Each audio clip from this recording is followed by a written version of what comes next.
Oke, assalamualaikum warahmatullahi wabarakatuh. Mudah-mudahan kalian semuanya sehat selalu dalam lindungan Allah Subhanahu wa Ta'ala. Dan kalian juga jangan lupa untuk rajin membaca, karena membaca itu memperluas wawasan kita, memudahkan kita menjadi bijak untuk mengambil suatu keputusan di dalam memecahkan suatu masalah. Dan manusia itu terbangun atas 3 hal: apa yang kita baca, apa yang kita lihat, dan apa yang kita dengar. Jadi orang-orang yang mudah berputus asa itu memang mendengarnya sesuatu yang membuat dia putus asa. Ketika dia lagi galau, dia baca buku-buku sedih, dia mendengar lagu-lagu yang mellow, dia melihat sinetron-sinetron yang antagonis, dan dia menjadi semakin terpuruk gitu. Jadi kalau bisa membaca buku yang positif ya.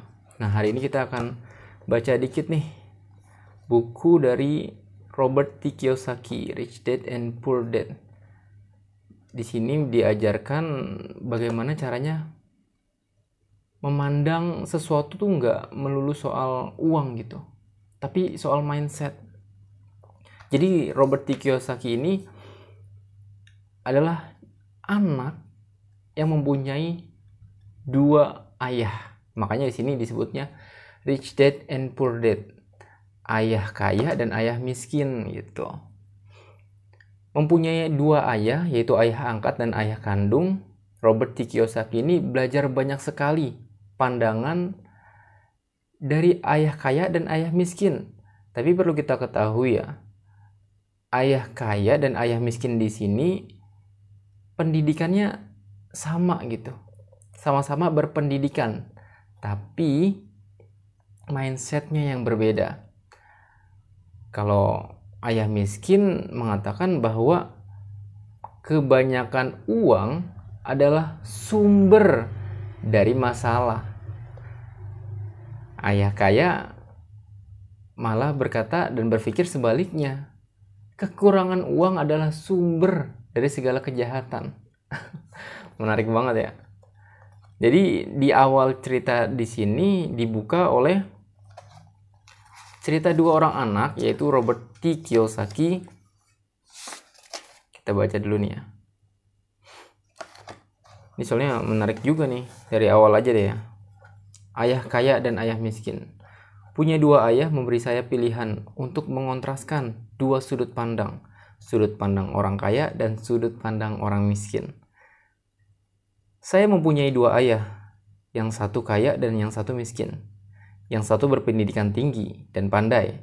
Dia mempunyai gelar PhD yang menyelesaikan 4 tahun pendidikannya sarjananya dalam waktu kurang dari 2 tahun. Dia lalu melanjutkan studi ke Stanford University, University of Chicago, dan Northwestern University, semuanya dengan beasiswa penuh. Ayah yang satunya tidak pernah menyelesaikan pendidikan SMP. Kedua ayah saya itu berhasil dalam karir mereka. Bekerja keras seumur hidup mereka, keduanya memperoleh penghasilan besar. Namun, yang satu selalu harus berjuang dalam kekurangan, dalam keuangan, yang satunya lagi belakangan menjadi salah satu orang terkaya di Hawaii. Yang satu wafat meninggalkan puluhan juta dolar bagi keluarga, amal kemanusiaan, dan gereja. Yang satunya meninggalkan banyak hutang. Jadi dari sini aja kita udah kontras banget ya. Orang kaya, maksudnya ayah kaya, ketika meninggal dia masih bermanfaat dengan hartanya yang ditinggalkan. Tapi ayah miskin ketika dia meninggal malah bukan meninggalkan sesuatu yang bermanfaat, tapi menyusahkan orang yang ditinggalkannya. Ya terlepas dari ini ya, maksudnya perdebatan antara uang. Banyak uang itu bahaya gitu. Bisa juga kekurangan uang juga bahaya juga kan.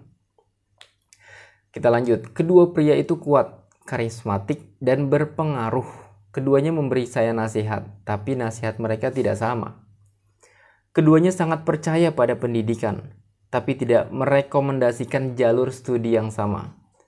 Seandainya saya hanya mempunyai satu ayah, saya harus menerima atau menolak nasihatnya.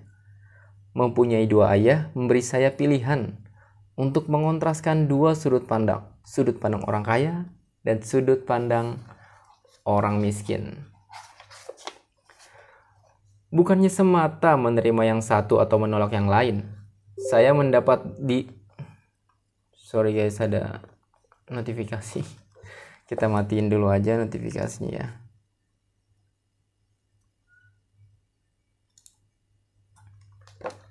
Kita ulang. Bukannya semata menerima yang satu atau menolak yang lain, saya mendapati diri berpikir lebih jauh, membandingkan lalu memilih untuk diri saya sendiri.